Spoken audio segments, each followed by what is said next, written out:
Hizo faulo ambazo Nila amezizungumza, faulo ya Mudathir aliyomfanyia Mudathir, amemfanyia Maxi, amemfanyia Dickson Jobu, amewafanyia wachezaji takriban wachezaji 4 5 wa Yanga.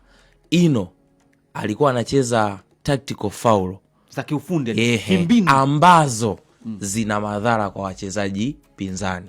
Sijui hapo kama naeleweka. Kusema tactical fouls, yani faulo za kimbinu ambazo yani mtu anacheza, tunasema zile faulo ambazo hata muamuzi hawezi kuona kama ni faulo kubwa.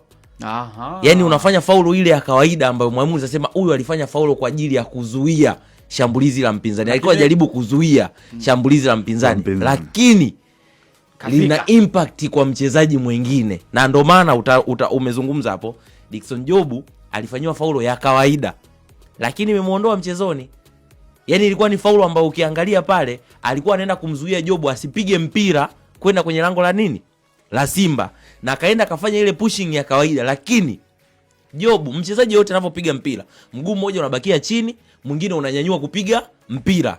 Ukiangalia Jobu alibakiza mguu wa kushoto chini, alafu alikuwa anapigia mguu wa kulia mpira. Kwa hiyo mguu wa kulia ulikuwa juu. Sasa kumpiga push wakati Jobu anatumia nguvu kwenye kupiga mpira, ikamsababishia kutua vibaya kwenye mguu mwingine, ikamsababishia nini? Jeraha la goti. Na kitu kigumu kwa mchezaji ni kupata goti, jeraha, ama kupata bega ama enka ya mguu.